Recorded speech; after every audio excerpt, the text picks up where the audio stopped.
കുട്ടി ഡയറക്ടറും ഇൻസ്റ്റാഗ്രാമിലെ ട്രെൻഡിങ് താരമായിട്ടുള്ള അൻസു മരിയാണ് എൻ്റെ കൂടെ ഉള്ളത്.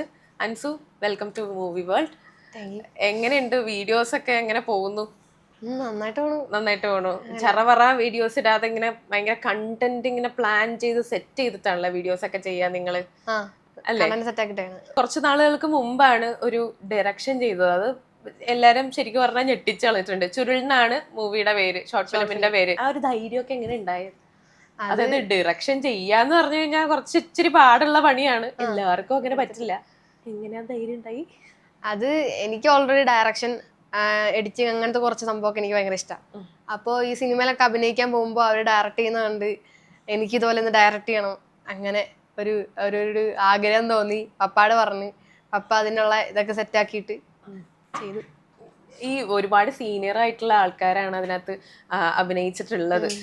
അംബിക മാം ആയാലും പ്രശാന്ത് ഏട്ടനായാലും ഒരുപാട് സീനിയർ ആയിട്ടുള്ള ആൾക്കാരാണ്. അപ്പോൾ ഇവരുടെയൊക്കെ കൂടെ ഒരു ഡയറക്ഷൻ ചെയ്യാന്നുള്ള, അവരെയൊക്കെ അഭിനയിപ്പിച്ചുകൊണ്ട് അവരെയൊക്കെ ഗൈഡ് ചെയ്തുകൊണ്ട് ഒരു സാധനം ചെയ്യാന്ന് പറഞ്ഞു കഴിഞ്ഞാൽ അത് എങ്ങനെയാ അത് പറ്റിയെന്നുള്ളതാണ് അടുത്ത ക്വസ്റ്റ്യൻ.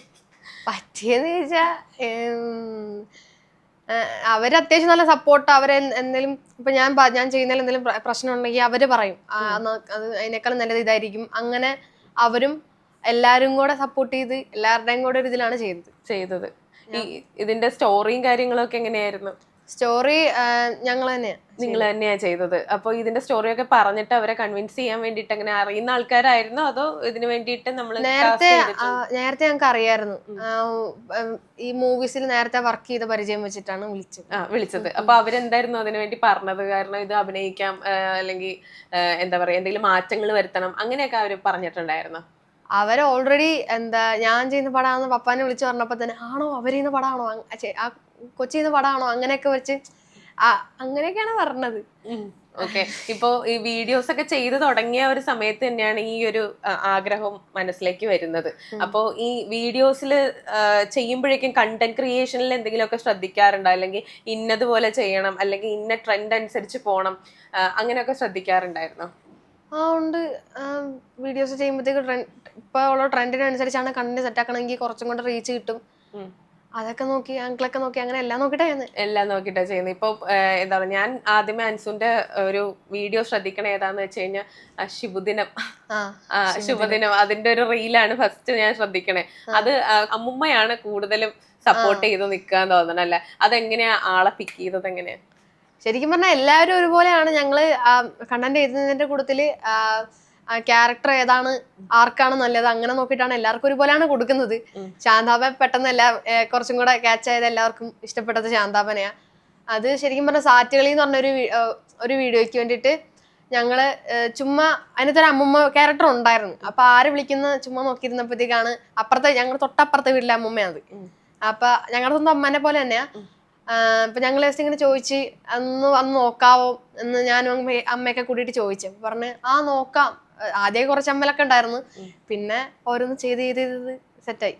എന്തെങ്കിലും അബദ്ധം പറ്റിയുള്ള സിറ്റുവേഷൻ ഒക്കെ ഉണ്ടോ ആ ഒരു സമയത്ത്? ഈ ഷൂട്ട് ചെയ്യുന്ന സമയത്ത് എന്തെങ്കിലും അബദ്ധങ്ങളൊക്കെ ഇവരുടെ വായിന്ന് വന്നിട്ടുള്ള ഏതെങ്കിലും സിറ്റുവേഷൻ ഒക്കെ ഓർമ്മയുണ്ടോ?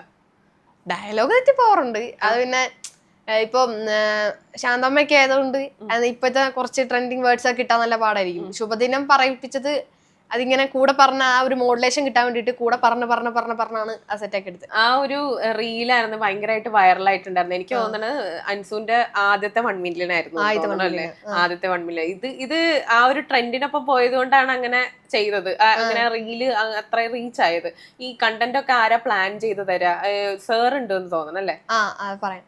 അത് എനിക്കൊരു സാറുണ്ട്, എല്ലാത്തിനും സപ്പോർട്ട് ചെയ്യുന്ന ജയകൃഷ്ണൻ ശ്രീകുമാർ എന്നാണ് പേര്. സാറ് വീഡിയോ ക്രിയേറ്റർ ആണ്, സ്ക്രിപ്റ്റ് റൈറ്റർ ആണ്, ആക്ടർ ആണ്. ഇപ്പൊ കുറച്ച് മൂവീസിലൊക്കെ വർക്ക് ചെയ്തോണ്ടിരിക്കുകയാണ്. അപ്പം ഒരു കോമഡിത്സവം എന്ന് പറഞ്ഞ ഒരു ആ ഷോയിലേക്ക് സ്കിറ്റിന് വേണ്ടിയിട്ട് സ്ക്രിപ്റ്റ് ഒക്കെ എഴുതിയതും ഞങ്ങളെ ഗ്രൂം ചെയ്യുന്നതും സാറായിരുന്നു. അപ്പോൾ അങ്ങനെയാണ് ഞാൻ ആദ്യമായിട്ട് സാറിനെ കാണുന്നത്. എന്നിട്ട് പിന്നെ ഞങ്ങളെ കമ്പനിയായി. എന്നിട്ട് സാറ് ഞാനപ്പോൾ റീൽസ് ഒക്കെ ചെയ്യുമായിരുന്നു, ഡബ് മാഷ് അങ്ങനത്തെ കുറച്ച് റീൽസ് ഒക്കെ ചെയ്യുമായിരുന്നു, ഡാൻസ് വീഡിയോസ് ഒക്കെ. അപ്പോഴത്തേക്കും സാർ ചോദിച്ചാൽ നിനക്ക് എന്തെങ്കിലും ഒരു വീഡിയോ ക്രിയേഷൻ അങ്ങനത്തെ ഒന്ന് ചെയ്താൽ കൊള്ളായിരിക്കുമല്ലോ, നിനക്ക് ചെയ്തുകൂടെ, നിനക്ക് ടാലന്റ് ഉണ്ടല്ലോ, അങ്ങനെയൊക്കെ പറഞ്ഞു. അപ്പത്തേക്ക് അപ്പൊ ഞാൻ ചേച്ചി എന്നോട് ആരും ചെയ്യാനില്ല, എന്റെ വീട്ടിൽ നിന്ന് ആരും വരില്ല, അഭിനയിക്കാൻ വരില്ല. ചേച്ചി ഒരു കാല് പിടിച്ചിട്ടാണ് വന്നത്. അവൾക്ക് ഫലൂടൊക്കെ മേടിച്ചു കൊടുത്തിട്ടാണ് അവൾ വന്നത്. അല്ലാതെ അച്ഛനമ്മ ബാക്കി നിന്നിട്ടേ ഉള്ളൂ. അവര് അഭിനയിക്കാൻ വരില്ല. പപ്പ ഒരു വീഡിയോക്കകത്തുണ്ടായിരുന്നു, അമ്മയും വീഡിയോക്കകത്തുണ്ടായിരുന്നു. ഡയലോഗ് പോലെ പപ്പായിക്ക് അമ്മ ഇതുവരെ ചെയ്തിട്ടില്ല. അങ്ങനെ ചേട്ടനൊന്നും ചെയ്തിട്ടില്ല. അപ്പൊ ഇവരൊക്കെ ബാക്കി നിന്നിട്ടാണ് ചെയ്യുന്നത്. ക്യാമറയുടെ ബാക്കിലുള്ള പരിപാടിയൊക്കെ ഉള്ളൂ, ഫ്രണ്ട് വന്നിട്ടൊന്നും ചെയ്യില്ല. ഭയങ്കര മടിയാ. ചേച്ചി അഭിനയിക്കുമായിരുന്നു നേരത്തെ, ഇപ്പൊ ഇല്ല. സിനിമയിൽ അഭിനയിക്കുമായിരുന്നു, ഇപ്പൊ ഇല്ല. അപ്പൊ ഞാൻ പറഞ്ഞു എന്നോട് ആരും അങ്ങനെ ഒറ്റയ്ക്കല്ലേ ഉള്ളൂ, അപ്പൊ എന്നെ വീഡിയോ ക്രിയേഷൻ ചെയ്യുന്നതെന്ന് ചോദിച്ചു. അപ്പൊ സാറിങ്ങനെ എല്ലാം മോട്ടിവേറ്റ് ചെയ്തിട്ട് നീ ഒറ്റയ്ക്ക് ചെയ്ത് നോക്ക്, മീൻസ് ഡ്രസ്സൊക്കെ ചേഞ്ച് ചെയ്തിട്ട് 2 ആളായിട്ട് തന്നെ ചെയ്തു നോക്ക്. അങ്ങനെ സാറിന്റെ മോട്ടിവേഷൻ കാരണമാണ് ഫസ്റ്റ് വീഡിയോ ഷൂട്ട് ചെയ്തത്. ട്രഷർ ഹണ്ട് ആയിരുന്നു ഫസ്റ്റത്തെ വീഡിയോ അല്ലേ. അമ്മ അവിടെ ഇരിപ്പുണ്ട്, അപ്പൊ അമ്മയുടെ പറയുന്നത്. ഓക്കെ. എന്നിട്ട് പിന്നെ ഈ വീഡിയോ സത്യമായിട്ടും ആദ്യം സാറ് നല്ലോണം ഹെൽപ്പ് ചെയ്തായിരുന്നു.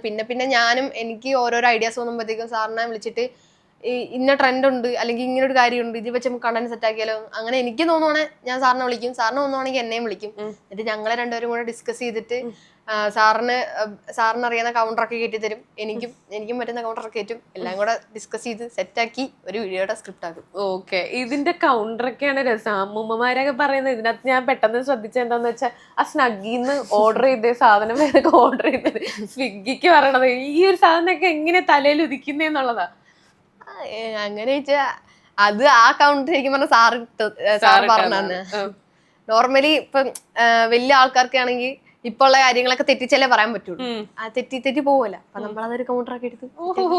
ഇതിന് ഈ ആദ്യമൊക്കെ വരാനായിട്ട് മടി ഉണ്ടാവുമല്ലോ. ഇപ്പൊ ശാന്താമ്മയ്ക്കായാലും ഭയങ്കര മടി ഉണ്ടാവും. അപ്പൊ എങ്ങനെയായിരുന്നു കൺവിൻസ് ചെയ്ത് കൊണ്ടുവന്നത്? എങ്ങനെയാ അത് ശരിക്കും പറഞ്ഞാ സാർ ആദ്യം പറഞ്ഞത് നീ ചെയ്തു വ്യൂവേഴ്സ് കാണുമ്പോഴത്തേന് ആൾക്കാർ ഇങ്ങോട്ട് വന്നോളൂ, അങ്ങനെയൊക്കെയാണ് പറഞ്ഞത്. ശരിക്കും പറഞ്ഞാൽ ശാന്താമ്മനെ ആദ്യം വിളിച്ചപ്പോ വരത്തില്ലെന്ന് പറഞ്ഞില്ല, ചെയ്തു നോക്കാം അങ്ങനെ പറഞ്ഞോളൂ. ശാന്താമ്മ ഇങ്ങനെ നോ അങ്ങനെയൊന്നും പറയില്ല, എല്ലാത്തിനും ആന്ന് പറയും. ശാന്താമ്മ എപ്പോഴും ഞങ്ങളോട് നിൽക്കുന്നയാ. ശാന്താമ്മ എന്റെ അടുത്തുള്ള നാട്ടുകാരെല്ലാവരും എല്ലാത്തിനും സപ്പോർട്ടായിട്ട് നിൽക്കുന്നയാ. പിന്നെ എന്റെ ഫ്രണ്ട്സ് അതിലും നന്നായിട്ട് സപ്പോർട്ട് ചെയ്യും. പിന്നെ സാറും ഉണ്ട്, ഫാമിലിയും ഉണ്ട്, എല്ലാവരുടെ സപ്പോർട്ട് ഉണ്ട്. അപ്പൊ എന്റെ ഫ്രണ്ട്സിനെ കൺവിൻസ് ചെയ്ത്, ഫ്രണ്ട്സിന് കുറച്ച് മടിയൊക്കെ ഉണ്ടായിരുന്നു. അപ്പൊ അവരുടെ ഫ്രണ്ട്സ് കാണുമല്ല, അപ്പൊ അങ്ങനെ ഒരു ചെറിയ മടി ഉണ്ടായിരുന്നു. പിന്നെ ചെയ്ത് ശീലായി. എന്നോട് ആദ്യമായിട്ട് ഞാൻ ഒറ്റയ്ക്ക് ചെയ്ത വീഡിയോ കഴിഞ്ഞിട്ട് അടുത്ത വീഡിയോയിൽ എന്റെ ഫസ്റ്റ് ആയിട്ട് കൂടെ വന്നത് നന്ദുവാ, ശ്രീനന്ദ് എന്ന പേര്. ഓക്കെ. അപ്പൊ അവൻ ആദ്യം ഭയങ്കര മടിയായിരുന്നു, ഇങ്ങനെ ഭയങ്കര നാണമായിരുന്നു, ഇങ്ങനെ ആടുകയൊക്കെ ചെയ്യും. എന്നിട്ട് പിന്നെ ചെയ്ത് അവന്റെ ഈ പേടി അല്ലെങ്കിൽ നാണമൊക്കെ പോയി. പിന്നെ ആൾക്കാർക്ക് ഇഷ്ടപ്പെട്ട്. പിന്നെ അവരിവിടെ ചെല്ലുമ്പോഴത്തേക്കും കണ്ടിട്ടുണ്ട് അങ്ങനെ ആൾക്കാർ പറയല്ലോ. പിന്നെ ഫോട്ടോ ഒക്കെ എടുക്കൂല. അപ്പൊ അതൊക്കെ കണ്ട് അവർക്ക് ഭയങ്കര ഇഷ്ടപ്പെട്ടു, സെലിബ്രിറ്റി ചെയ്യുന്നൊക്കെ. അപ്പൊ പിന്നെ അടിപൊളിയായിട്ട് പോണു.